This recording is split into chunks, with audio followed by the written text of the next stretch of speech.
अस्सलाम वालेकुम and a very warm welcome. आप देख रहे हैं आज पाकिस्तान, मैं हूं सिद्रा इकबाल और यकीनन this is going to be the best day for you.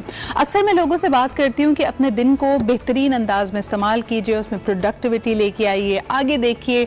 और कभी कभार जो ज़िंदगी में घट चुका है, यानी अगर कोई तकलीफ दे मरहले से आप गुजरे हैं, कोई ऐसी जगह से गुजरे हैं जहाँ आपके प्लान्स आपके मुताबिक नहीं गए, the things you wanted did not work out, trust me you have to take one step forward. और एक दिन आपको वाकई पता भी नहीं चलेगा कि आपका वो ज़ख्म, उस पर मरहम पड़ चुका है, वो बिल्कुल सही हो चुका है और वो तकलीफ़ यकीनन ख़त्म हो जाएगी। कुछ चीज़ों को, कुछ सेटबैक्स को इन लाइफ में ज़्यादा वक्त लगता है, लेकिन यकीनन with every passing day I want to give a thumbs up to people जो तमाम तर मुश्किलात, तमाम तर गम और मुश्किल चीज़ों के बावजूद अपनी ज़िंदगी को समेटे हुए हैं। There is a lot of pride in being strong, लेकिन स्ट्रॉन्ग होने का मतलब ये नहीं है कि आपके दिल में तकलीफ़ ना हो या आपकी आंख में आंसू ना हो।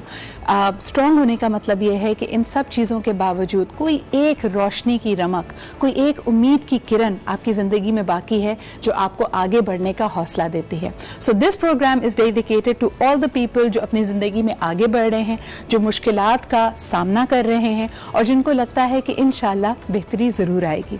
अब ज़रा आगे बढ़ते हैं प्रोग्राम में और बात करना चाहेंगे आज गुर्बत के हवाले से। वैसे तो पूरी दुनिया में गुर्बत की बहुत सारी डेफिनेशंस आपको मिलेंगी। कोई इसको GDP पर कैपिटा इनकम के हवाले से बात करता है, कोई कहता है कि किसके पास पेट भर खाना मौजूद है, किसके बच्चे कौन से स्कूल में जा रहे हैं। ये हमने वो इम्तियाज़ है, वो मराहिल हैं अपनी ज़िंदगी में, एक तरह के बेंचमार्क सेट किए हुए हैं। कौन सी गाड़ी कोई इस्तेमाल करता है, कौन से इलाके में कोई रहता है, क्या आपकी फॉरेन ट्रिप्स होती हैं या नहीं। तो ये जो कंपैरिजन है, इसकी वजह से हम हर दफ़ा गरीब होने को रीअफर्म करते रहते हैं, रीडिफाइन करते रहते हैं। लेकिन मैं जब इकोनॉमिक्स पढ़ रही थी तो one of the best definitions of poverty that I have heard is कि पावर्टी या गुर्बत का मतलब ये नहीं होता कि आपके पास पैसे कम हैं। गुर्बत का मतलब ये होता है कि आपके पास इंतखाब करने के लिए चॉइसेस नहीं है। यानी जब आपके सामने जो खाना है, जो पहनना है, जिस स्कूल में जाना है या नहीं जाना है, इस बात का इंतखाब करने का हक ना हो, बल्कि ये चॉइसेस आप पे मुसल्लत कर दी जाएं बाय डिफ़ॉल्ट कि आप किस इलाके में पैदा हुए हैं, आपकी जेब में कितने पैसे हैं। या कुछ इलाकों में, कुछ ममालिक में, जैसे इंडिया की अगर बात करें तो एक ज़माने में ज़ात पात का बड़ा एलिमेंट होता था। अभी भी वहाँ पे हम देख सकते हैं कि जो लोएस्ट कास्ट है उनके लिए एक सीलिंग मौजूद है कि वो उसके बियॉन्ड जा नहीं पाते। अपनी ज़िंदगी को अगर बेहतर करना भी चाहें, जितनी मेहनत कर लें, कुछ एक्सेप्शंस के बावजूद लार्जर स्केल पे वो सोसाइटी ऊपर नहीं आ पा रही। मेरे ख्याल में one of the key things जो वर्ल्ड लीडर्स के सामने होगी वो यही है, यानी गुर्बत का ख़ात्मा। मैं अक्सर ये बात करती हूँ कि अगर आप पिछली कुछ दहाइयों से पहले देखें तो कहा यह जाता था कि ये हुकूमत वक्त का काम है कि अपने माशरे में तालीम को आम करें, सेहत को आम करें और लोगों में बेरोज़गारी को ख़त्म करके रोज़गार के मौके दें। अभी हाल ही में हम देख रहे थे the federal minister of science and technology Fawad Chaudhry साहब का एक बयान बहुत ही ज़्यादा तनकीद का निशाना बना, जब उन्होंने कहा कि हुकूमत का काम ये नहीं है कि वो नौकरियां फराहम करें। आई थिंक इसमें थोड़ी सी वजाहत की गुंजाइश ज़रूर बाकी है। और वजाहत ये कि यकीनन हुकूमत का काम ये नहीं है कि वो कंपनीज़ को सेटअप करे या PIA या किसी भी हुकूमती इदारे में भर्तियां बढ़ा ले। उस हवाले से उनका काम बिल्कुल भी नहीं है कि वो रोज़गार मुहैया करें। लेकिन हुकूमत का काम ये है कि ऐसी पॉलिसीज़ लेके आएँ जिसकी वजह से जो सरमायादार हैं उनको ये इंसेंटिव नज़र आए, उनको ये एडवांटेज नज़र आए कि वो अपने मुल्क में ही इन्वेस्टमेंट करें। इस वक्त मैंने आपको पहले भी शेयर आपसे किया था कि हाल ही में अपने पब्लिक डिप्लोमेसी फोरम राब्ता में मैंने जब शब्बर जैदी साहब को, द चेयरमैन ऑफ FPR को बुलाया तो उन्होंने जो गुफ्तगू की, उन्होंने कहा कि पिछले 20 सालों से, 10 सालों से सालाना हमारे मुल्क से $6 बिलियन मुल्क से बाहर जाता रहा है। और हम अक्सर इस बात पे हमारे दिल में तकलीफ होती है और हमने कैंपेन ट्रेल में भी ये बात सुनी कि ये पैसा, ये दौलत मुल्क में वापस लाई जाएगी। इस बात को क्लैरिफाई कर लेते हैं कि ये पैसा वापस इसलिए नहीं आ सकता क्योंकि इसका मुल्क से बाहर जाना गैर कानूनी नहीं था।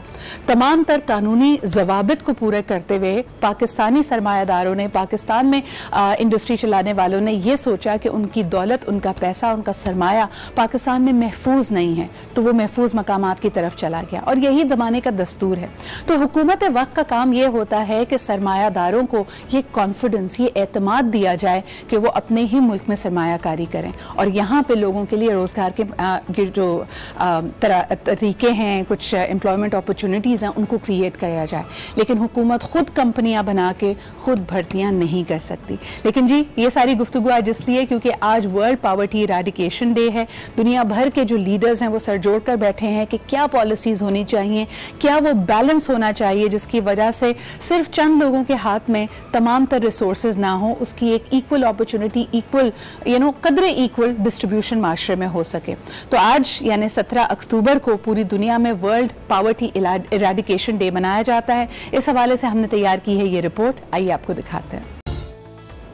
अगर आपने वाकई अपने लिए नए मौक़ों को खोलना है और आगे बढ़ना है और ज़िंदगी को एक्सप्लोर करना है, not from a position of lack, बल्कि आप में ये शऊर बेदार हो कि दुनिया में बहुत अपॉर्चुनिटीज़ हैं।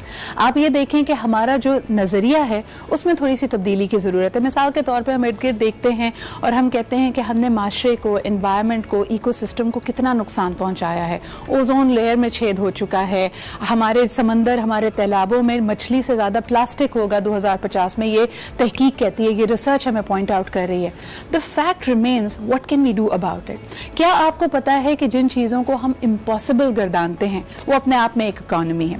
मैंने इंटरनेशनली अभी 2-3 ऐसे केसेस देखे जिसमें एक शख्स ने ये बीड़ा उठाया कि उसके घर के करीब एक बहुत बड़ा तालाब है in I think it was some far eastern country, और उन्होंने कहा मैं इसको साफ करूंगा। अब आप सोचें, सदियों से, प्रॉबेबली दिहाइयों से उसके अंदर जो डंपिंग हो रही थी, एल्गी लगी हुई थी, पानी इस काबिल नहीं था कि उसके अंदर डुबकी लगाई जा सके, उसमें तैरा भी जा सके।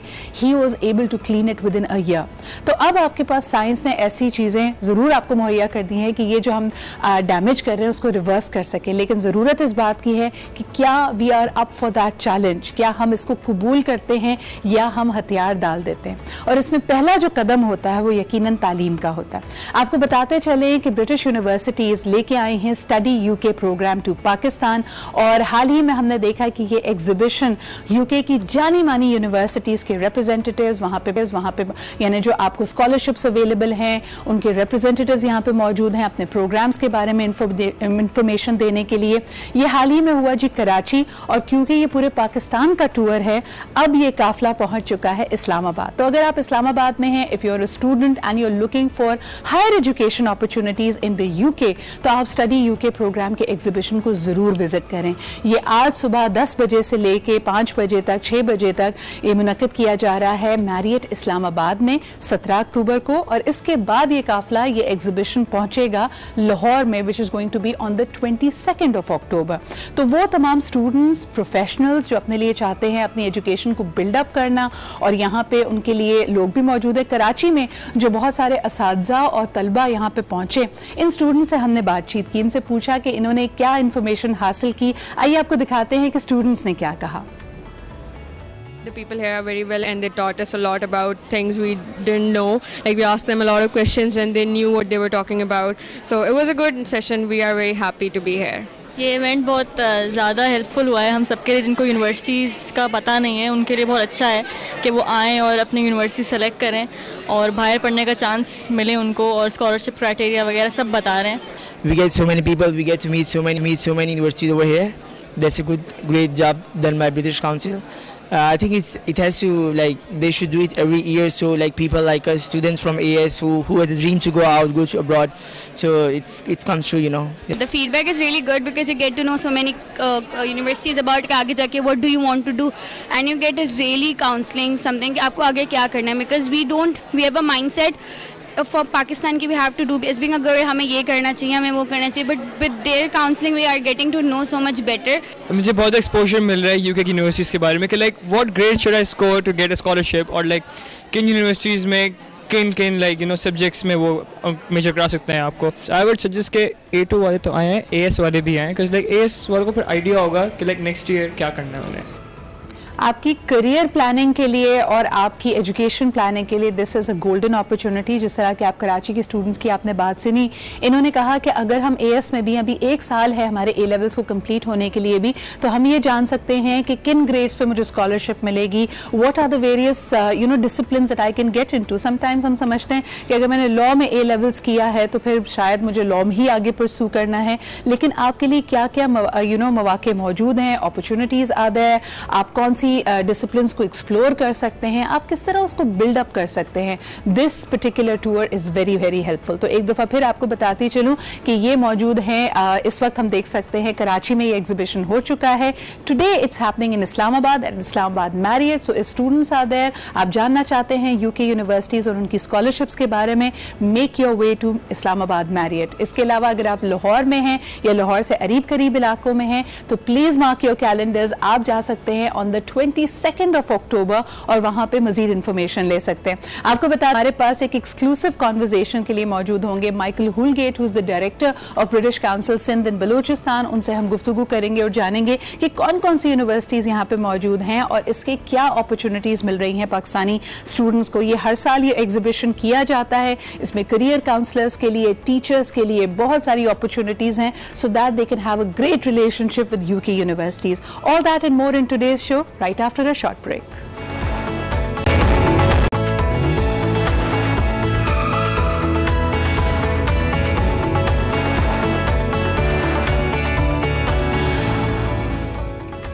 Welcome back. आप देख रहे हैं आज पाकिस्तान और सबसे बढ़कर ये कि जरा एक नजर डालते हैं आज की टॉप स्टोरीज पे। Let's find out what is आज इन फोकस।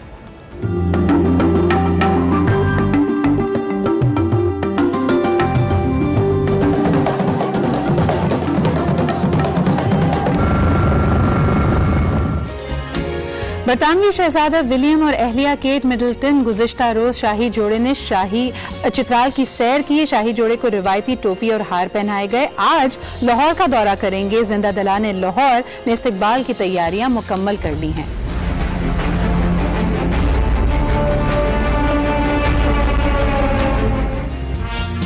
मौलाना फजलुर रहमान की मार्च रोकने के लिए हुकूमत तैयार। JUI से मुज़ाकरात का फैसला। वज़ीर दिफा परवेज़ खटक की सरबराही में मुज़ाकराती कमेटी कायम। कमेटी अपोजिशन के मुतालबात पर मुज़ाकरात करेगी। Army chief general Qamar Javed Bajwa का कहना है कि मकबूजा कश्मीर के अवाम भारतीय मजालिम का सामना कर रहे हैं, कश्मीरियों को तनहा नहीं छोड़ेंगे, हर कीमत पे अपना भरपूर किरदार अदा करेंगे। आर्मी चीफ का लाइन ऑफ कंट्रोल का दौरा, LOC की सूरत हाल पर ब्रीफिंग दी गई। जी, आप देख सकते हैं कि पाकिस्तान के सिपहसालार आज़म जनरल बाजवा ने दौरा किया LOC का और उन्होंने जो कहा, और ख़ास तौर पे हम ये भी देख रहे हैं कि मकबूजा कश्मीर में जगह जगह इस तरह के इज्तिमा हो रहे हैं जहाँ पे अपने हक़ के लिए आवाज़ उठाई जा रही है।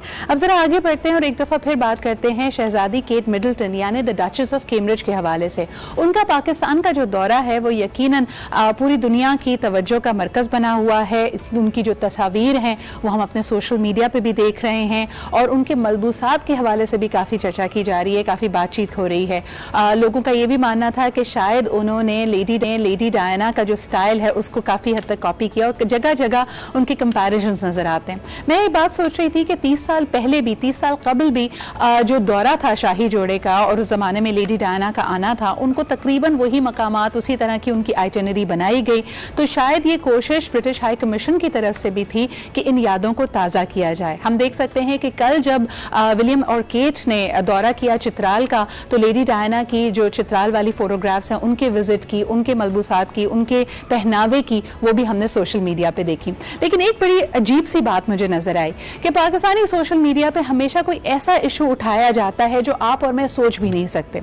कुछ लोगों ने यह भी कहा कि केट मिडल्टन के तीनों बच्चे काफी छोटी उम्र के हैं, तो सवाल ये उठाया गया कि जब वो दुनिया के और खुसूसन पाकिस्तान के दौरे पे निकली हुई हैं तो ये बच्चे कहाँ हैं। अब मुझे ये समझ नहीं आ रहा था कि लोगों को ये एहसास क्यों नहीं है कि एक तो number 1 she is a princess, यानी वो एक डचेस हैं, शहजादी हैं, तो जाहिर सी बात है she has all the resources to be taken care of.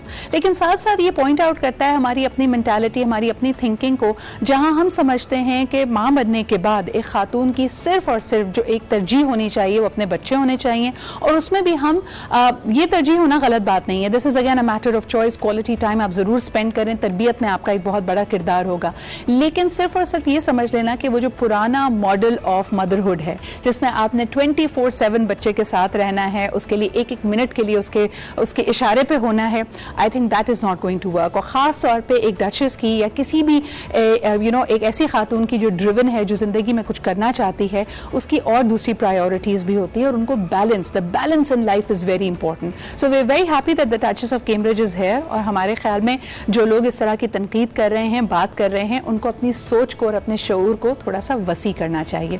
अब ज़रा वापस आते हैं जी, शऊर को बेदार करने के लिए, उसको वसी करने चीज़ का बड़ा हाथ होता है, वो है तालीम और ख़ास तौर पे आला तालीम यानी हायर एजुकेशन। हमने आपको थोड़ी देर पहले बताया कि स्टडी यूके प्रोग्राम का एग्जीबिशन पाकिस्तान में आया है। हम देख सकते हैं कि कई ममालिक पाकिस्तानी स्टूडेंट्स, बिकॉज एक बड़ी मिकदार में, बड़े नंबर्स में पाकिस्तानी स्टूडेंट्स ग्रेजुएट करते हैं और उसके बाद आला तालीम के लिए मुल्क से बाहर जाना चाहते हैं, तो उनको काउंसिल करने के लिए, उनको इन अपॉर्चुनिटी से आगाह करने के लिए पाकिस्तान आते हैं। But what is unique about study UK exhibition, ये हम जानेंगे। एक दफ़ा फिर आपको बताते चलें कि कराची में ये एग्जीबिशन हो चुका है आज, यानी 17 अक्टूबर को ये मैरियट इस्लामाबाद में होगा और इसके बाद 22 अक्टूबर को ये एग्जीबिशन पहुंचेगा टू लाहौर और वहाँ पे हम ये मुनक़द किया जाएगा पीसी लाहौर यानी पर्ल कॉन्टिनेंटल लाहौर में। आपको बताते चलें कि this is the biggest contingent, the biggest cohort of UK universities, यानी सबसे बड़ी तादाद में यूके यूनिवर्सिटीज़ यहाँ पे रिप्रेजेंटेड हैं। वन रूफ के अंडर आपको तमाम इंफॉर्मेशन मिल सकती है। स्टूडेंट से भी हमने आपकी मुलाकात कराई। अब हम एक खुसूसी गुफ्तगू करने जा रहे हैं माइकल हुलगेट से, हुटर of British Council for Sindh and Balochistan. Thank you very much Michael for joining me this morning.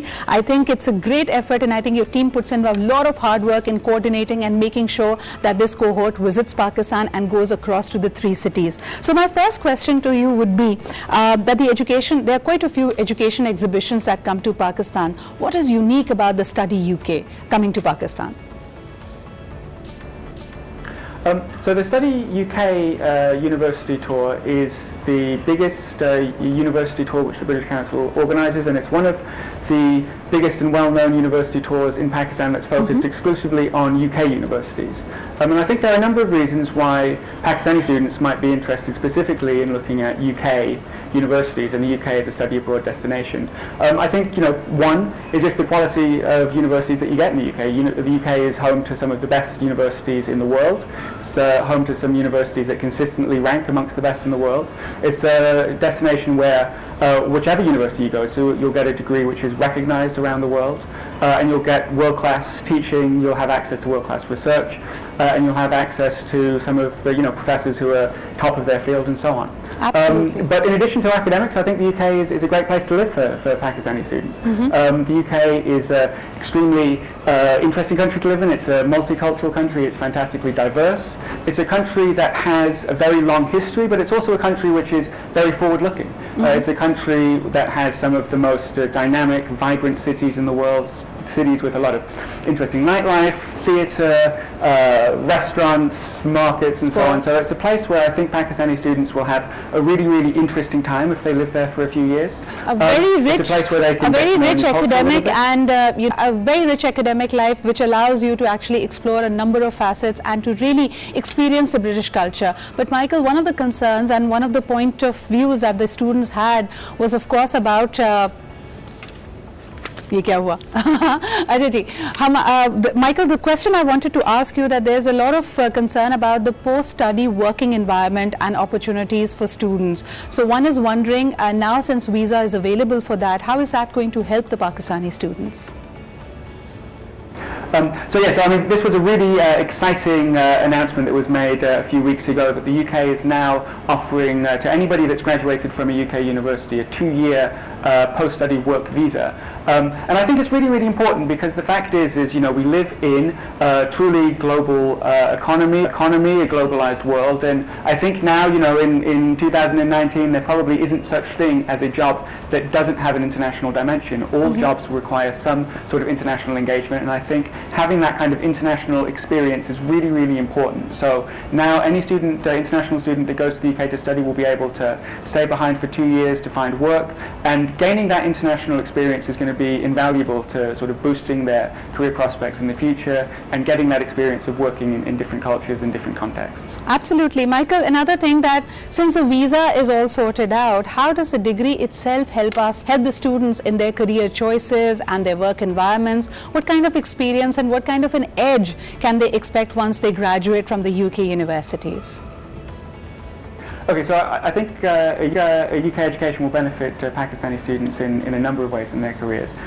First and foremost is the quality of education that they're going to get. The UK universities are simply world class. Out of the top 10 universities in the world, 4 are from the UK. The quality of teaching that goes on at UK universities is very innovative. The quality of research that the students will have access to is at the cutting edge. And it's been proven that students who study at UK universities come away with the skills that they need in order to get the jobs that they want. In addition, going along with the quality is the recognition of the degrees. If you have a degree from a UK university, it will be recognised and respected wherever you end up in the world. And I think that that's really important. If you have the UK degree on your CV, it'll help you stand out. So that truly is a true advantage, because you have a distinguished mark on your CV and in your profile. But tell me something, that this particular study tour Study UK program is the largest of UK universities present here in Pakistan.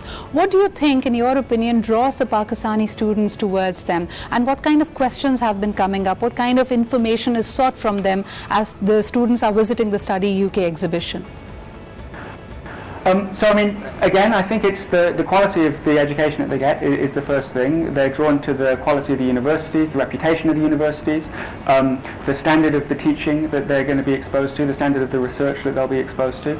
And again, I think it's also the fact that the UK and Pakistan have very, very close ties. So a lot of Pakistani students feel drawn to the UK. The UK is a place where there are a lot of Pakistani people living. It's a place where Pakistani students might be able to feel at home. They might have personal links there. They might have cultural association with the UK.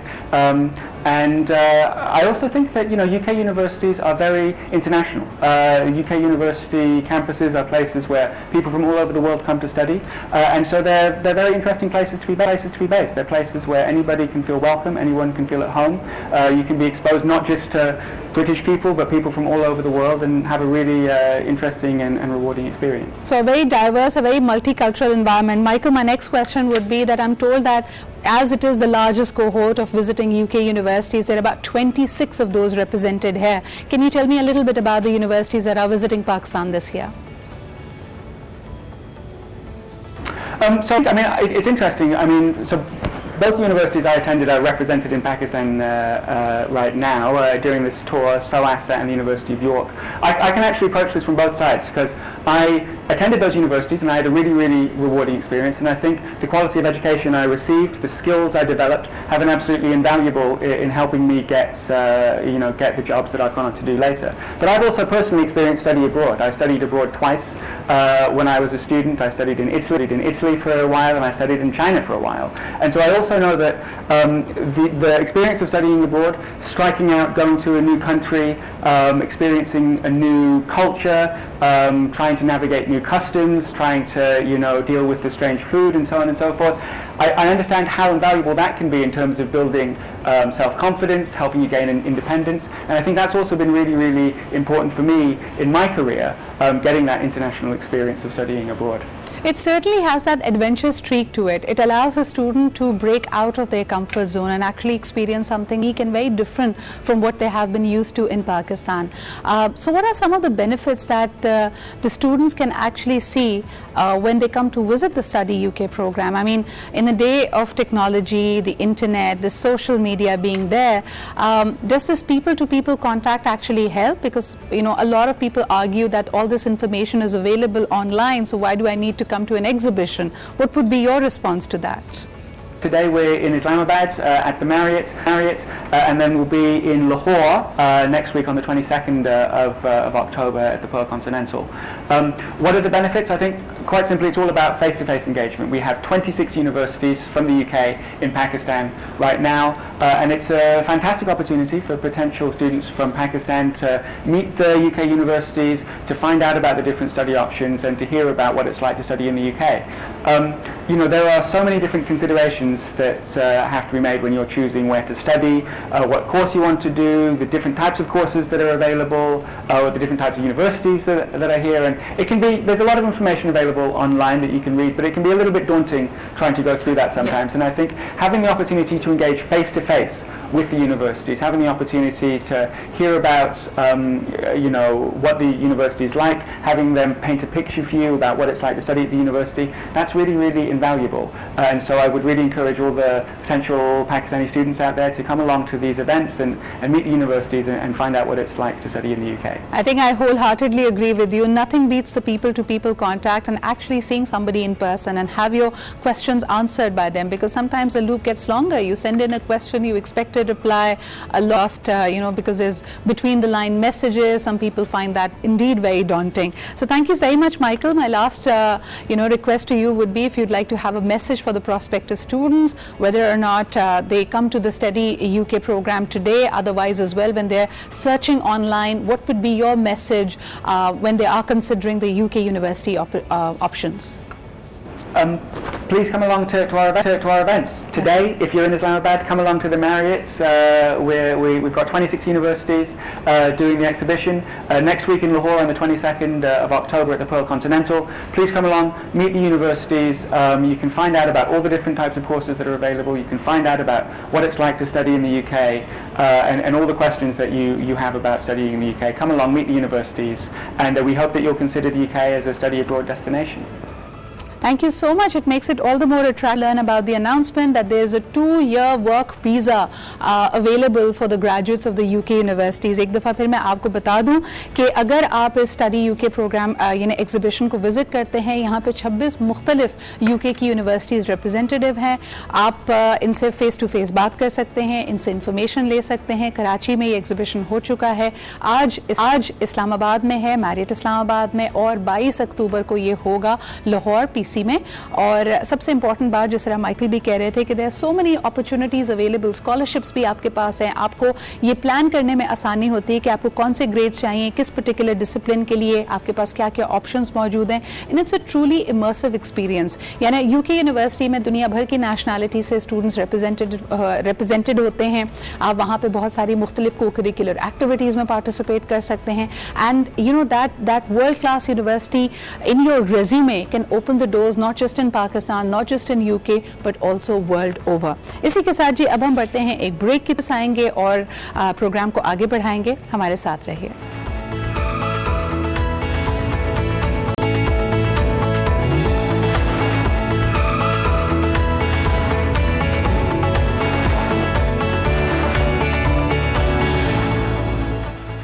Welcome back. आपने एक मुहावरा सुना होगा जी, garbage in garbage out. यानी इसको में कहा जाता है कि आप जो चीज़ किसी चीज़ की इनपुट में डालेंगे तो आउटपुट भी वैसा ही निकलेगा. और हम अपने जहनों में कितना गार्बेज डाल रहे हैं इसका हमें अंदाज़ा नहीं है. आज इस प्रोग्राम के बाद हमने ये तहैया किया है कि द लैंग्वेज, यानी जो ज़बान इस्तेमाल होती है उसका यकीनन एक असर होता है. आहिस्ता आहिस्ता ये आपके सबकॉन्शियस को ट्रेन करता है और वही आपको चीज़ें नज़र आने लगती हैं और उसी तरह से आप अपने आप से गुफ्तगू करने लगते हैं, जिसको हम शऊर या फिर सोच का नाम देते हैं. सो आज का जो मसला है वो पाकिस्तान में गार्बेज या वेस्ट मैनेजमेंट के हवाले से है, जिसका एक ज़बरदस्त सोल्यूशन निकाला है उस्मान इंस्टीट्यूट ऑफ टेक्नोलॉजी के कुछ स्टूडेंट्स ने. वो हमारे साथ मौजूद भी होंगे. लेकिन जब मैं ज़बान और अल्फाज के चुनाव की बात कर रही हूँ तो इस इंतखाब में आज पाकिस्तान में लफ्ज़ कचरा बैन हो चुका है. सफाई मुहिम पे हम बात करेंगे, बाकी चीज़ों पे भी बात करेंगे, लेकिन कचरा अब हम नहीं बोलेंगे. लेकिन आज आखिरी दफ़ा आपको ये रिपोर्ट दिखाते हैं जिसमें इसका जिक्र है और ये सोल्यूशन है गार्बेज और वेस्ट मैनेजमेंट का. इसके बारे में देखते हैं, फिर इनके जो बानी है जिन्होंने ये इनोवेशन की है उनसे आपकी मुलाकात भी कराएंगे. जी देखिए आपने ये रिपोर्ट और इस इनोवेशन के बारे में मजीद भी बात करेंगे. भी लेते एक छोटा सा break. Will be right back with the team that has invented the smart dustbin.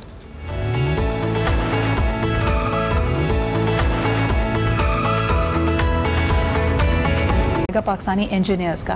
तो I always used to wonder कि जब इतना अच्छा जहन, इतना ज़बरदस्त टैलेंट मौजूद है तो क्या वजह है कि हम ये इनोवेशंस अपने माशरे में, अपने मुल्क में नहीं ला पाते. फिलहाल आप क्या समझते हैं, where is the road block? अब आप ये आइडिया लेके, क्योंकि मुझे पता है पाकिस्तान में कराची में खुसूसन कोई प्राइवेट इदारा नहीं है जो वेस्ट मैनेजमेंट पे या गार्बेज डिस्पोजल पे काम कर रहा है. तो आपने जब हुकूमती इदारों से राब्ता कायम किया, कैसा एक्सपीरियंस रहा? Are they open to having innovations come इन?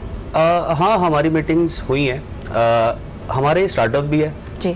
और हम नेशनल इंक्यूबेशन सेंटर कराची के अंदर इंक्यूबेट भी हुए हैं और वहाँ पर जितने भी नए स्टार्टअप्स हैं उनको एस्केलेट करने के लिए, उनको स्केल अप करने के लिए इदारा बना हुआ है ताकि आपका आइडिया को मैच्योर करें और डिफरेंट मेंटोर्स वगैरह, तो हम उनके काफ़ी मतलब मशहूर हैं कि उन्होंने हमें हमारी बात सुनी। This is a shout out to Shahjahan Chaudhry who is also a very good friend of mine, national incubation centre NET university में रन करते हैं in Karachi. So all the startups who very interested, that is the incubator to B.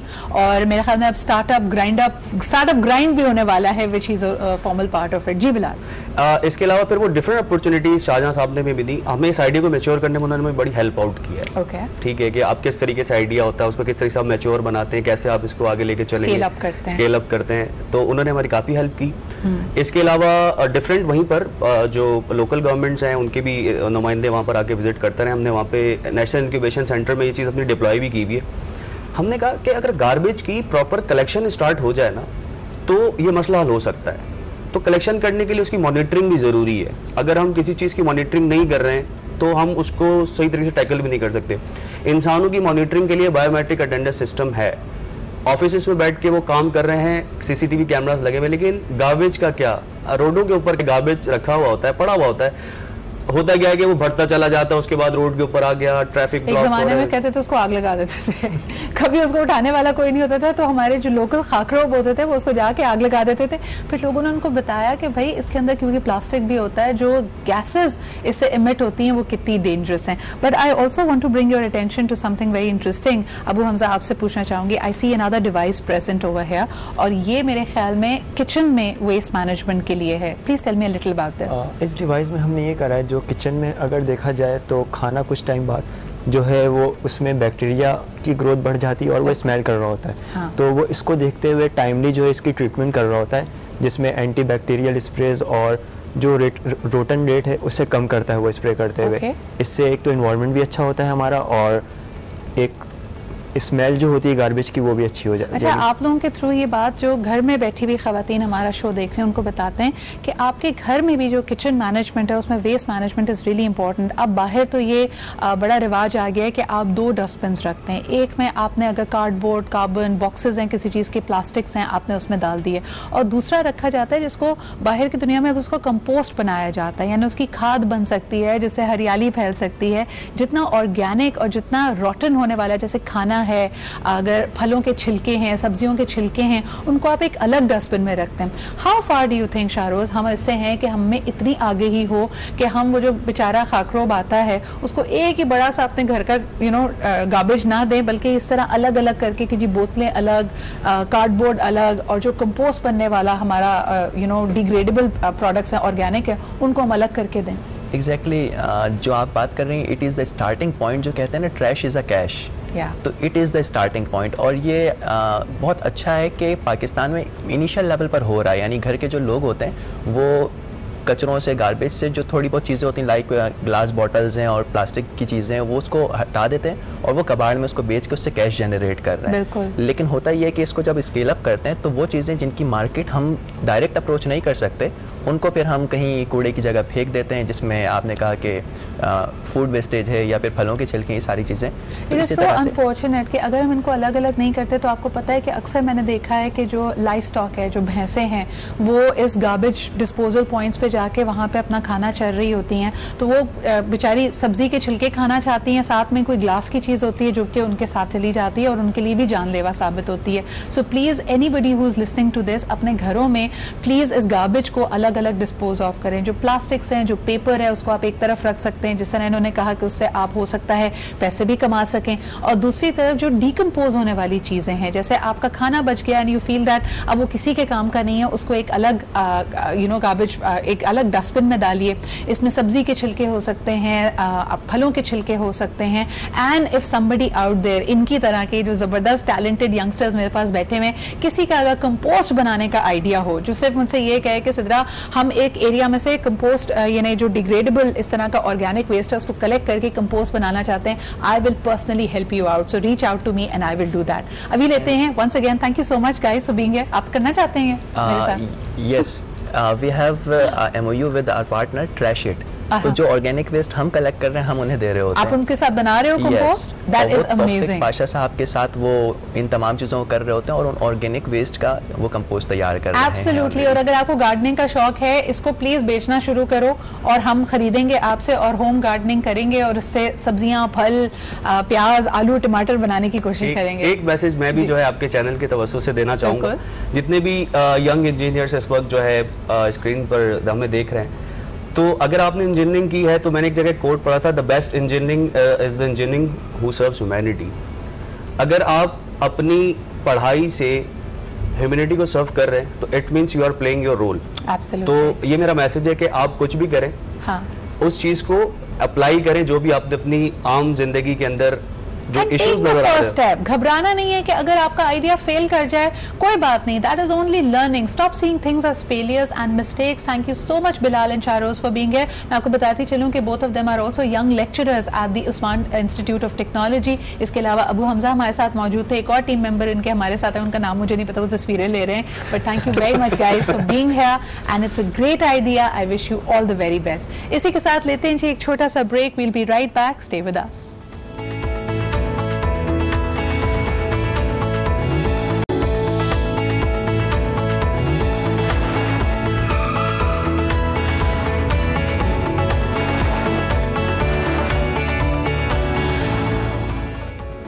Welcome back after the break. आप देख रहे हैं आज पाकिस्तान। आज जिस तरह के पूरी दुनिया में गुर्बत के खात्मे का दिन मनाया जा रहा है और बड़े इस पे मजाक भी उड़ाया जाता है। अजराहन मजाक कहा जाता है कि गुर्बत का नहीं, ऐसा लगता है गरीबों का खात्मा करने के लिए इकदाम उठाए जा रहे हैं। इससे आप किस हद तक अग्री करते हैं हमें बताइए। लेकिन आज हमारा हरगिज़ ये मकसद नहीं है कि सिर्फ और सिर्फ महंगाई पर बात करें। हम बात करना चाहते हैं हैव्स एंड हैव नॉट्स की, यानी हमारे ही माशरे में ये तफरीक हमें साफ नज़र आ रही है कि कुछ लोगों के पास सरमाया, उनके पास वसाइल, उनके पास ज़िंदगी को गुजारने के लिए बेहतर चॉइसेस मौजूद हैं, जबकि बहुत सारे लोग सतह गुर्बत से नीचे रहते हैं और उनके पास अब ये इंतखाब करने का, चॉइस करने का फ्रीडम नहीं रह गया है।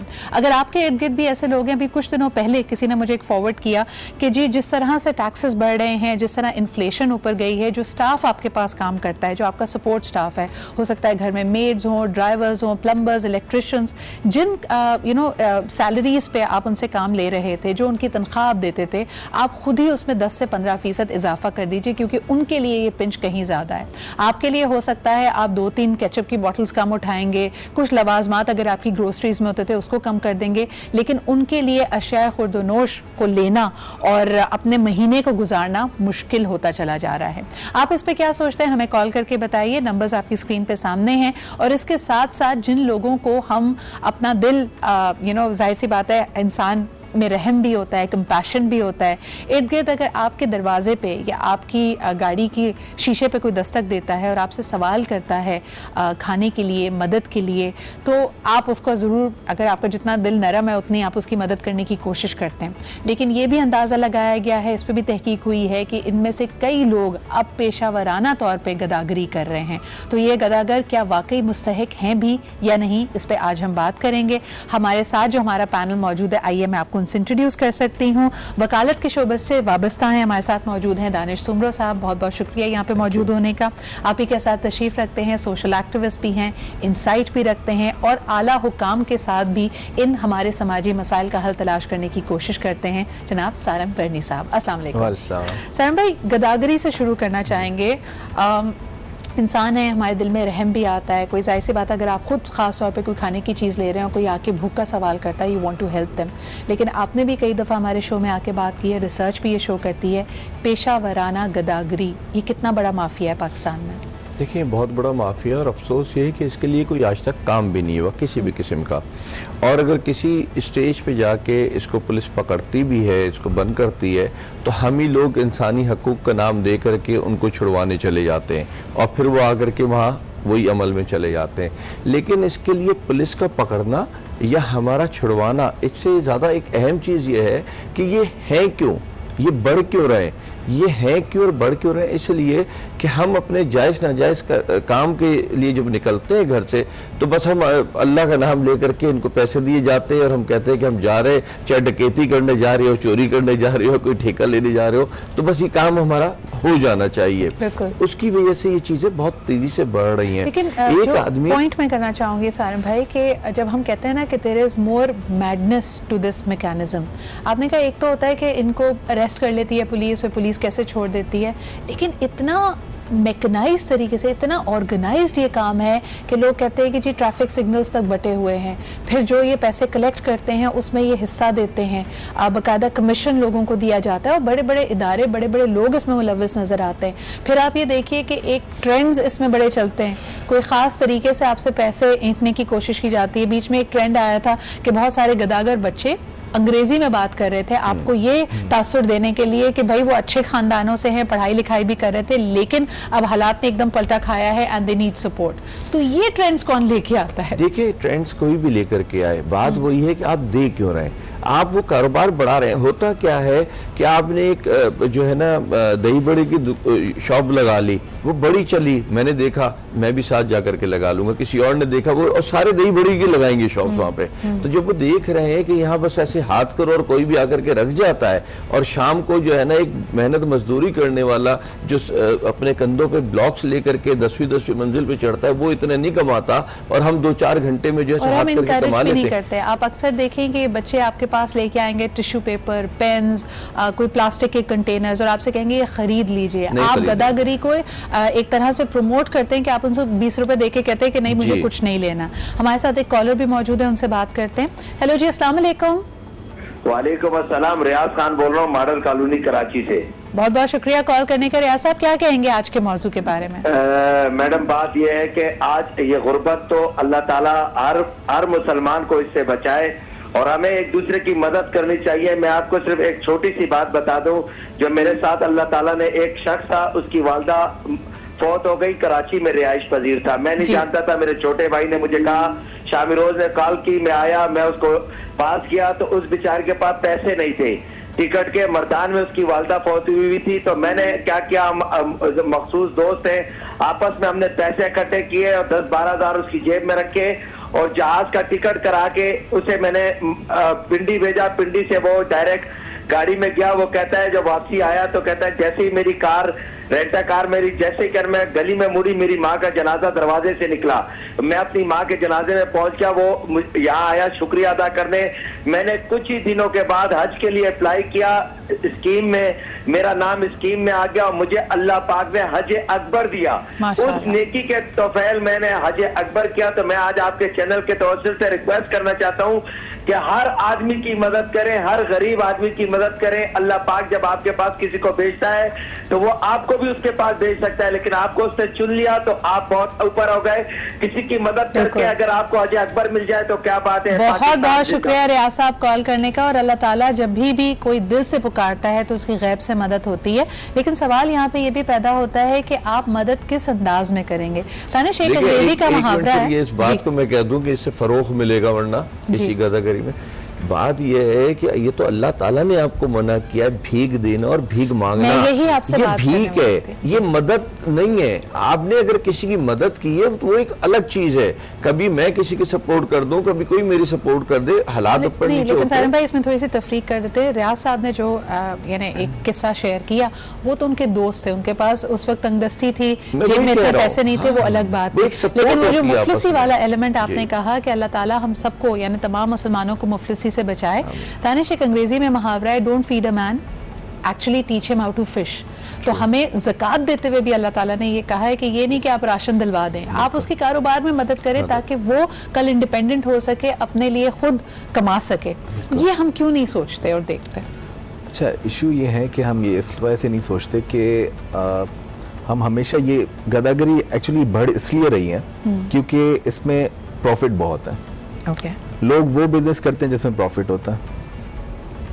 इसमें जो है टैक्स्ड अमाउंट, मेरे ख्याल में एफबीआर में अगर शब्बर साहब सुन रहे हैं, मेरे ख्याल में गदागरों पे टैक्स लगा दें। जी आया है, रिसेंटली आपने देखा होगा एक गदागर था, उसके अकाउंट में कोई 30 लाख रुपए पड़े हुए थे, उसके बाद टैक्स आया था। हाँ, नहीं वो तो उसका तो पता चल गया ना। मैं तो कहती हूँ शाम में, रोज शाम में इनसे पूछना चाहिए आज कितने कमाए। वो कहेंगे पहले ही गुंडा टैक्स दे रहे हैं, एक और आप सिदरा लगवा दें हमारे ऊपर। नहीं, ये गुंडा टैक्स नहीं, एक्चुअली ये गदागर भी बेचे जाते हैं, ये तो बच्चे बिकते हैं और वो जगहों पे खड़े होते हैं। एक्चुअली मैं सर की बात से बिल्कुल एग्री करूंगा, आप इनको देना छोड़ दें, ये प्रोफेशन खत्म हो जाएगा। इट्स अ प्रोफेशन, इसमें लोगों की मजबूरियां नहीं है और मजबूर आदमी कभी मुंह से नहीं मांगता। एक सवाल आपसे कहना चाहूंगी दानिश, पाकिस्तान का आईन, हमारा कॉन्स्टिट्यूशन कहता है, और ये मैं तमाम देखने व सुनने वालों की नज़र करना चाहूंगी, द कॉन्स्टिट्यूशन ऑफ पाकिस्तान से कि किसी भी बच्चे को गदागरी के लिए इस्तेमाल करना एक कानूनन जुर्म है, इसके लिए आपको आपके ऊपर कार्रवाई की जा सकती है।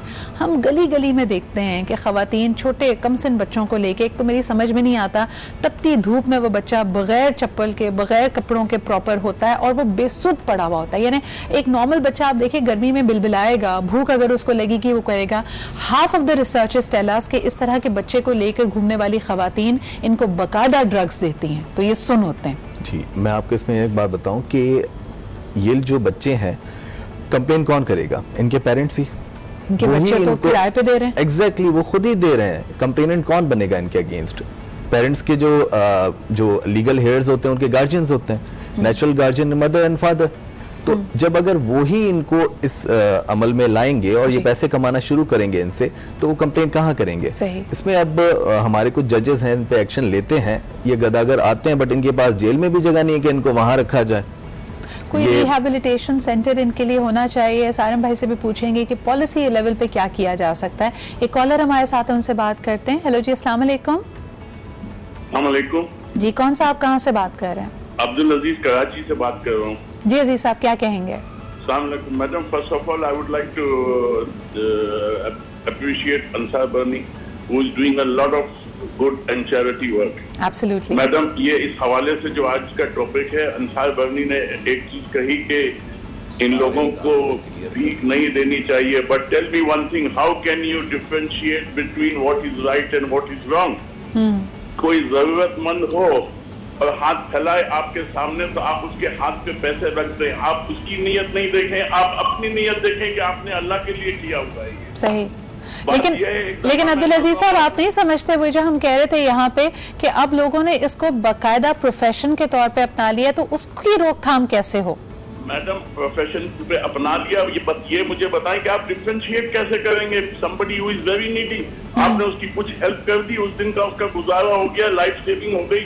कोई बीमार हो, कोई दवाई चाहिए उसको, तो उसकी सेविंग। लेकिन अब्दुल अजीज साहब, क्या आप नहीं समझते, मैंने तो ये नोटिस किया है कराची में, जिस जगह से मैं बाकायदा घर का सौदा सल्फ लेती हूँ, वहाँ पे कुछ मखसूस 5 और 10 चेहरे मुझे नजर आते हैं। किसी की मदद अगर आपने की है तो आपने एक दिन मदद की है, उसके बाद उसमें अगर इतनी खुददारी होगी, वो कोई ना कोई काम करेगा। हट्टी कट्टी मोटी खवातीन आपको नजर आती हैं जो हाथ फैलाए रोज एक ही जगह पे खड़ी होती हैं। क्या वो घरों में काम करके अपने लिए कमाई नहीं कर सकती? मैडम, कर सकती है, क्या उनको आप काम देंगी? बिल्कुल। आप मुझे बताएं, कितनी दफा मैंने भीख देने से पहले किसी से पूछा है कि भाई तुम मेरे घर काम करना चाहोगी, वो साफ मना कर देते हैं। लेकिन बहुत बहुत शुक्रिया आपके कॉल करने का, हम इसी गुफ्तगू को आगे बढ़ाते हैं। सारे भाई ये कहते, मुझे बताएं, एक ही जगह, एक ही चौराहे, एक ही ट्रैफिक सिग्नल से हम गुजरते हैं, एक शख्स महीनों हफ्तों वहीं बैठा हुआ है, तो वो फिर जरूरतमंद हुआ या नहीं हुआ? सबसे पहले तो मेरे भाई को पता हो मेरा नाम सारिम है, सारिम बर्नी है। दूसरा ये कि देखिए, यही सोच हमें तबाह किए जा रही है। हम समझ ही नहीं रहे कि हम कर क्या रहे हैं। किसी ने हाथ फैलाया, हम दे दें, अल्लाह के लिए दे दें,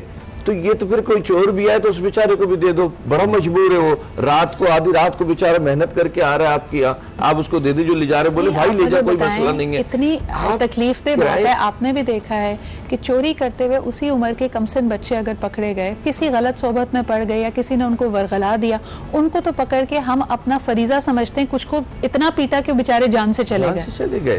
देखिए, हमें फिर भी उसको मजलूम नहीं, मुजरिम तो है वो अपनी जगह पे, मजलूम हम उसको नहीं कह सकते, लेकिन मुजरिम वो भी बन गया जिसने उसके साथ ये अमल किया, ठीक है ना।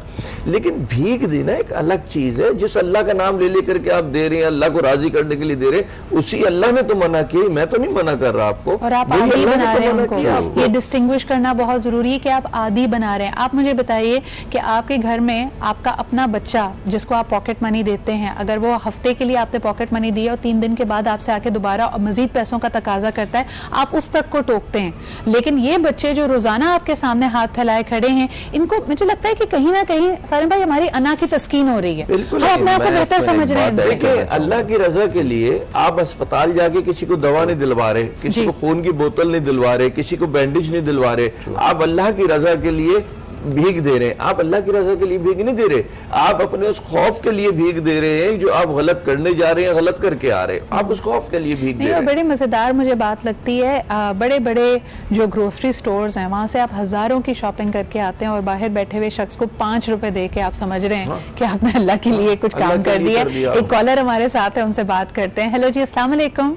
अस्सलाम वालेकुम, मोहम्मद यूसुफ कराची से अर्ज कर रहा हूँ। वालेकुम अस्सलाम यूसुफ साहब। पहले तो आपके प्रोग्राम की तारीफ करूंगा। याया साहब ने मुझे आपका चैनल बताया था और जब से मैं आपका चैनल देख रहा हूँ। हेलो जी जी बिल्कुल आपकी बात सुन रहे हैं यूसुफ साहब, फरमाइए। मैं आपका चैनल देख रहा हूँ, इतना मतलब साफ सुथरा, इतना पाकीज़ा है। मेरी 72 साल की उम्र है, इतना पाकीज़ा और इतना खूबसूरत प्रोग्राम मैंने नहीं देखा। बहुत शुक्रिया। गदागरों की बात तो मैं ये कहूँगा, मेरा एक गाड़ियों का शोरूम है, उसमें रोजाना वही चेहरे मांगने भीख आते हैं। बिल्कुल। तो उनसे मैंने देखा है कि बच्चे उनके गोदों में सोए हुए होते हैं। मैंने जब तहकीक करी तो पता लगा कि ये बच्चे किराए पे लिए जाते हैं और किराए पे लाए जाते हैं और जो माजूर भी होते हैं वो माजूर बनाए जाते हैं। तो कितना घनावना जुर्म है। इसके लोग जो मतलब अपने आप को समझते हैं कि हम अल्लाह की राह में दे रहे, उनको बहुत सोच समझ के, जैसे बर्नी साहब का इदारा है और है, वो वाकई काम कर रहे, वहाँ दे देना चाहिए बजाय इस तरीके से देने के। बहुत बहुत शुक्रिया यूसुफ साहब कॉल करने का। आपने वही बातें यहाँ पे मेरे ख्याल में उजागर की जिस पे हम यहाँ पे अभी इस वक्त बात कर रहे हैं, डिस्कशन कर रहे हैं। It is very important to be mindful. कोई भी अमल करने से पहले अल्लाह ताला कहता है कि तुम्हारी नीयत क्या है। अगर तुम्हारी नीयत किसी की मदद करने की भी है तो पहले आप ये देखें कि आपका फेल और आपका अमल क्या उस नीयत और उस जो आपकी एक सोच है उसके साथ भी जाता है या आपके अमल और उसके अंदर एक तफरका आ रहा है। एक ब्रेक की तरफ हम बढ़ते हैं, वापस आएंगे तो आपको एक पैकेज भी दिखाएंगे जिसमें हमारी तहकीक भी शामिल है, जिसमें हम आपको बताएंगे कि इन गदागरों के बारे में क्या क्या चीज़ें हमने अनअर्थ की हैं, रिसर्च क्या पॉइंट आउट कर रही है। Will tell you right after a short break.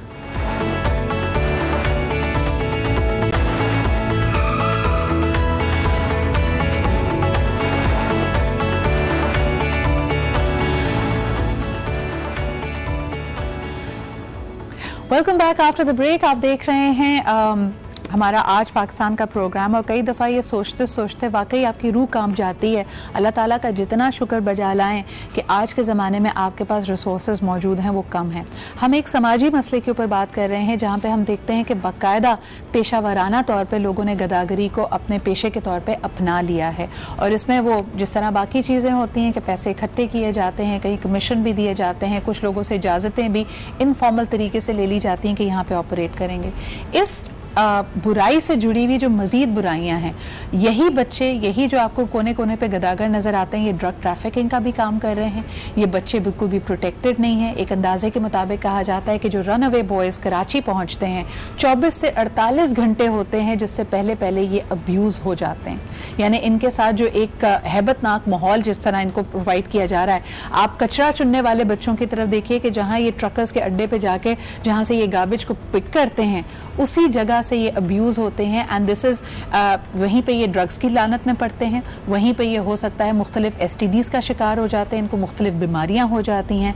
And everybody has shut an eye towards it. कोई इसको देख कर भी हम अनदेखा कर रहे हैं। इस बेहसी की क्या वजह है ये हम जानने की कोशिश कर रहे हैं। एक रिपोर्ट भी इसी हवाले से हमने तैयार की है, आइए आपको वो दिखाते हैं।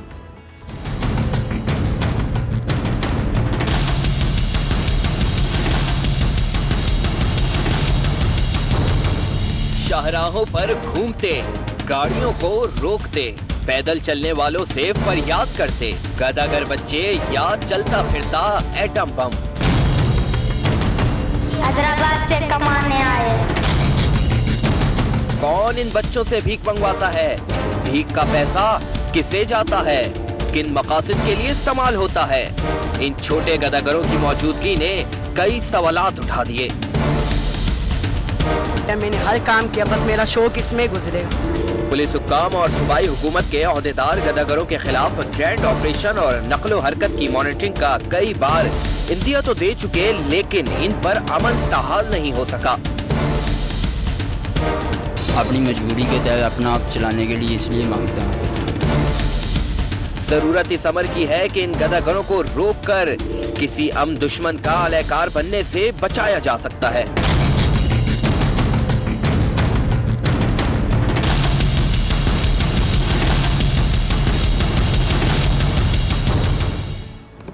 Welcome back. आप देख रहे हैं हमारा स्पेशल प्रोग्राम जिसपे हम बात कर रहे हैं गुर्बत के ख़ात्मे की।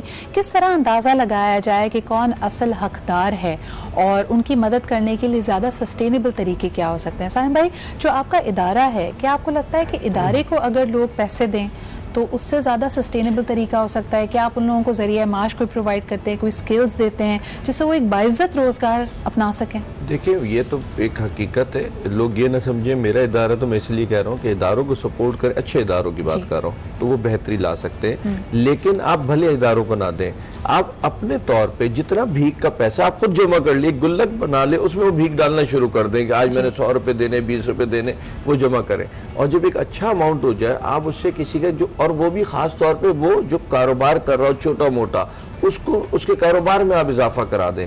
किसी का घर टूटा फूटा सा है, छत नहीं है, हवा आप मिसाल के तौर पे एक चाय का खोखा भी लगवाएंगे तो ये बच्चे जो बचाए भीख मांगने के, वहाँ पे वेटर्स का काम कर सकते हैं। वही मैं कह रहा हूँ, कोई बेहतरी की तरफ आप आए। देखिए, मैं आपको अपना वाकया बिल्कुल अभी चंद दिनों पहले का बताऊं, महीनों का पहले का।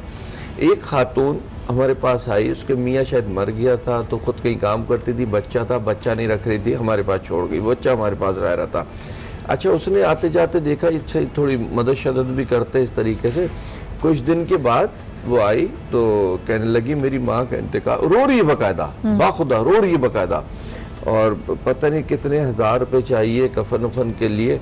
तो उसने, हमारे स्टाफ ने वो पैसे भी दे दिए और दूसरे को एक को कहा कि तुम इसके साथ चली जाओ ताकि कोई ज़रूरत हो तो वो करवा देना। अब उसको ले जाने में ना राजी नहीं, आए बाएं शाएं करने लगी। उसने बोला मैं ले जाऊंगी, कोई नहीं, मैं बस में जा सकती हूँ, गाड़ी में नहीं, मैं रास्ता। उसने बोला मैं तुम्हें उस जगह तक ले जाऊंगी। फिर खैर जैसे तैसे 2-3 घंटे घुमा करके, अब क्या करती, फंस तो गई थी, बच्चा भी हमारे पास था उसका, फंस गई थी वो 2-3 घंटे घुमा करके वहां पहुंच गई घर पे। जब घर पे गई पता चला ना अम्मा मरी ना कुछ, और अम्मा उस वक्त शॉपिंग पे गई हुई थी उनकी, वहां पे का पोल खुल गया। और यानी मकसद क्या था? पैसा लेना। वो 8000 रुपए कफन के लिए उनको चाहिए थे, कब्र और कफन के लिए। ये आलम है। मैं जानना चाहूंगी साहिम भाई, जब झूठ खुला तो ऐसे लोग फिर परेशान होते हैं, एम्बैरेसमेंट होती है उनको? नहीं होते, टेक्निक्स और बेहतर कर लेते हैं कि नेक्स्ट टाइम जो है ना किधर से फंसे तो हमें जो है ना इन चीजों को भी फुलफिल करना है कि दोबारा ना फंसे, हम प्रोफेशन में इतना एक्सेल करने के फंसे ना। बिल्कुल। यानी वो आपको अगर माफी भी मांगते तो इस बात की माफी नहीं मांग रहे कि झूठ बोला है, वो कह रहे माफ कर दीजिए कि मैं पकड़ा गया हूँ, पुलिस को नहीं दे, मेरे ऊपर कानूनी कार्रवाई ना करें, बस मैं मजबूर था, मैं मुफलिस था। यानी ये फिर इतना भी नहीं होता उनमें मेरे ख्याल से। मैंने जो देखे लोग बहुत ज्यादा पक्के हो चुके हैं। क्या देखा है, दवाइयों का लोग बहाना जरूर करते हैं, भूख का बहाना भी जरूर करते हैं, सारी ऐसी चीजें होती है जो इमोशनली आपको जज्बाती करती हैं, आपके दिल को टग करती हैं। लाइक मिसाल के तौर पे अपने वालिदैन की बीमारी की बात करेंगे, बहन की शादी की बात करेंगे, ये कहेंगे कि जी हमने सिर्फ पानी और नमक से रोजे रख रहे हैं, यानी देखा ये गया रमजान का महीना जब आता है। आई नो कि मैं बहुत ज़्यादा इनसेंसिटिव साउंड कर रही हूँ इस वक्त ये बात करते हुए, और यकीनन इसमें एक ऐसी शराबी लोगों की मौजूद होगी जो यकीनन सफ़ेद पोश हैं और आपकी मदद के हकदार हैं। हम यहाँ पे सिर्फ ये बात कर रहे हैं कि मदद करने का तरीका ज़रा अपना बदलिए। अगर आप एक बच्चे पे तरस खा के उसकी मासूमियत को देखकर उसके हाथ पे 50 रुपए 100 रुपए रखते हैं तो आप ये समझ लीजिए कि आगे ही आपकी आगे बढ़ जाने के बाद उससे वो पैसे छीन लिए जाते हैं और आदत भी लग गई है। बिल्कुल इजी मनी की। दवा के लिए एक आइडिया दे देता हूँ अपनी कौम को, अगर चाहे जब वो पर्चा दिखाते हैं दवा का, आप दवा दिलाइए ले जा करके और दवा खोल के उनको पिला और खिला भी दीजिए वहीं पे। एग्जैक्टली। एक दूसरा उस पर्चे पे लिख दीजिए कि आज फला तारीख को इतने बजे मैंने इनको इतनी इतनी मेडिसिन लेकर के दे दी है, ताकि जब वो पर्चा किसी और को जाकर के दिखाए मेडिसिन के लिए तो उसको पता हो कि यार ये तो दिला चुके हैं। Very well said. ये टिप्स आप लोगों ने तो जरूर याद रखना। एक और बात है, आप सिर्फ एक दवाई उसको खिलाएंगे ना, बाकी तो आप उसको देंगे। मेडिकल स्टोर वाले इनसे मिले हुए होते हैं, वो वैसे फील आउट कर देते हैं, दोबारा वहीं जाके आप खिलाएं उनको, पिलाएं आप उनको। सील खुलवा देना, वही जो उन्होंने बात से होता है। अच्छा मुझे ये बताएं, इस वक्त कराची में दूर दूर तक सर्दी का नामो निशान नहीं है, लेकिन अगर आप कोनों में देखें तो आपको सस्ती रजाइयों के रेड़े अभी से नजर आ रहे हैं, यानी तरीके हैं ना मुख्तलिफ। अब कहा जा रहा है कि जी सर्दियां आने वाली हैं किसी को, और उसके इर्द गिर्द भी आपको बहुत सारे लोग नजर आएंगे जो कहेगा एक रजाई दिला दो। क्या करना चाहिए ऐसी सिचुएशन में? देखें, ऐसी सिचुएशन में यही करना चाहिए कि जो आप नीड फील करें वही आप उसकी हेल्प करें। कि अभी गर्मी है तो रजाई की जरूरत ही नहीं है, तो किसी को लेके देने की जरूरत ही नहीं है उसमें। अच्छा, आप इससे पहले आप एक बात कर रही थी कि आपको ये बताएंगे अपनी मजबूरियां। मैंने गदागरों को एक्चुअली नोट किया है, वो आपको अपनी मजबूरियां नहीं बताते बल्कि आपको ऐसी दुआएं दे रहे होते हैं कि आप जो है वो आपकी नीड होती हैं। आपकी नीड होती हैं। मैंने इनकी टेक्निक कुछ इस तरह देखी है कि वो ऐसी ऐसी दुआएं आपको देंगे, आप कहेंगे जी अब तो देने चाहिए शायद पैसे इनको, ये ऐसी ऐसी दुआएं, और वो आपको देख के और मौके महल के मुनासबत से होता है। जी आप देखें, जैसे वैलेंटाइन, वैसे तो हमें कानूनन मना कर दिया गया कि मनाए नहीं, लेकिन इन तमाम बच्चों के हाथ में गुलाब के फूल आ जाते हैं उस दिन देने के लिए। किसी नौजवान जोड़े को देखते हैं तो जोड़ी सलामत रहने की दुआएं, या फिर चांद सा बेटा मिलने की दुआएं। जरा कोई अगर मिडिल एज शख्स नजर आता है तो उसको हज या उम्रे की दुआएं। तो आप सही कह रहे हैं कि नीड को बड़ा अच्छा पिक करते हैं। तो मैं अक्सर सोचती हूँ कि ये क्रिएटिविटी, ये जो अल्लाह ताला ने जोर खिताबत दिया है, इसको किसी अच्छी जगह इस्तेमाल कर लें तो बहुत अच्छा काम कर लेंगे। नहीं, एक्चुअली इजी मनी है ना। हाँ। ये क्रिएटिविटी अगर कहीं और इस्तेमाल करेंगे उसमें इतना इजीली उनको पैसे नहीं मिल सकते। एक सिग्नल पे कुछ सेकंड्स में कितनी गाड़ियां रुकती हैं, सब उनको पैसे देके जा रही हैं, वो ट्राई करते हैं सब पे और सबको पिघलाने की कोशिश करते हैं अपने लफ्जों से। और इवन अगर मैं आपकी कुछ कॉल्स वगैरह अभी सुन रहा था, सब लोगों में डर बहुत ज्यादा है। लोग अपने खौफ के लिए लोगों को पैसे देते हैं, मैं इसकी ये हेल्प करूंगा इसलिए मुझे ये मिलेगा। अल्लाह मियां से भी सौदेबाजी चल रही है ना हमारी, कि इसको इतना देंगे तो अल्लाह मियां फिर बड़ा चढ़ा के हमें वापस कर देंगे। ये मेंटालिटी देखिए, एक तो होता है कि goodness for the sake of goodness, कि आपने किसी की भलाई की, लेकिन आपने वहां पे पहले अपना एजेंडा रखा हुआ है कि ये करूंगा तो उसके बाद ये हो जाएगा। अच्छा जी, हमारे साथ शहरी भी मौजूद हैं। शहरी as you know does investigative journalism for our network. इनका शो अक्सर इस तरह के पहलुओं को उजागर करता है, उसकी डिटेल्स में जाता है। Shahi, thank you so much for joining me this morning. आज जिस तरह के आलमी गुर्बत के खात्मे का दिन है, हम अगर सिर्फ कराची शहर में नज़र डालते हैं, गदागरों की, भीख मांगने वालों की तादाद बढ़ती चली जा रही है। क्या आप समझते हैं कि ये गुर्बत और मुफलिसी की वजह से है, या ये बाकायदा अब एक पेशा बन चुका है और ये पेशा वराना महारत हमें दिखा रहे हैं? आपका क्या ख्याल है इस बारे में? देखिए सिद्रा, जहाँ तक बात है गदागरी की, तो गदागरी में तो ये एक पेशा है और ये अभी से नहीं, ये काफ़ी अरसे से चलता चला आ रहा है। और हमने माजी में देखा भी कि ऐसे कई लोग हैं जो गेटअप करते हैं, कोई अपने आप को जला हुआ दिखाता है, कोई ये दिखाता है जी मेरे हाथ नहीं है, और उसके बाद वो भीख मांगते हैं क्योंकि इसमें उनकी कमाई हो जाती है। लेकिन इस वक्त जो पाकिस्तान में हालात चल रहे हैं, जो करंट सिनेरियो चल रहा है, उसमें हम ये देख रहे हैं कि गुर्बत काफ़ी आ चुकी है, क्योंकि महंगाई बहुत बढ़ चुकी है और कई ऐसे सफ़ेद पोश लोग हैं जो शायद अब इस तरफ जो है वो रागिब हो रहे हैं, क्योंकि उनके पास कोई ऑप्शन नहीं है। जाहिर है जब चीज़ें डबल हो जाएंगी, ट्रिपल हो जाएंगी और आपका सैलरी रेशो उतना ही रहेगा, बल्कि अब तो ये भी हो रहा है कि लोगों की नौकरियां भी एक बड़े पैमाने पर जा रही हैं। तो ऐसी सूरत हाल में फिर ऑप्शन क्या रहेगा? जब हम लोगों के पास कोई ऑप्शन नहीं छोड़ेंगे तो फिर यही चीज होगी कि लोग हमें मांगते नजर आएंगे या फिर डकैतियां करते नजर। अच्छा, वैसे शरी, इसमें मैं एक बात जो मेरे जहन में आ रही थी वो इज्जत नफ्स की भी थी। मैं अपने पैनल से भी ये पूछना चाहूंगी कि हर इंसान की एक खुददारी भी तो होती है। कई दफा लोग आप सफेद पोश लोग आपको ऐसे भी मिलेंगे जिनके पास दिनों से घरों में खाने को नहीं था, लेकिन उनकी खुददारी, उनकी इज्जत नफ्स उनको अलाउ नहीं करती कि वो अपने पास पड़ोस के किसी शख्स को भी ये बता सकें। लेकिन जब आपकी ये झिझक एक दफा निकल जाती है कि आपने एक दफा हाथ फैला लिए, तब आप में भी उस रास्ते की तरफ निकलते हैं जहां पे आप इसको पेशा वराना तौर पे कर रहे हैं। ठीक है, मुझे बताइए कि इसकी रोकथाम के लिए जो कार्रवाई करनी चाहिए उसमें कहाँ कोताही आपको नजर आती है? कि आपको लगता है इसके पीछे कोई माफिया है, कोई इसके ताने बाने कहीं बहुत अहम जगहों पे जाके मिलते हैं? आपकी क्या इन्वेस्टिगेशन है? अच्छा देखिए गदागरों के खिलाफ अक्सर ऑर्डर निकलते हैं कि जी इनके खिलाफ कार्रवाई होंगी, पुलिस भी इनको पकड़ती है, लेकिन जाहिर है ये कितना मुनज़्ज़म ग्रोह है कि आप इनको क्या पकड़ेंगे और फिर आप इनको पकड़ के जब छोड़ के आते हैं तो फिर ये वापस आ जाते हैं। अच्छा, बड़े पैमाने पर जो है वो पैसा कमा लेते हैं, क्योंकि हमारे यहाँ लोगों के खौफ से जो है वो बिजनेस किया जाता है, किसी को खुदा का खौफ दिया जाता है तो किसी को ये कहा जाता है कि जी तेरे बच्चे की जिंदगी लंबी होगी। इनके पास बड़ी टेक्निक्स होती हैं। अगर आप बिल्कुल अभी इन्हीं टेक्निक का जिक्र हो रहा था। Thank you so much.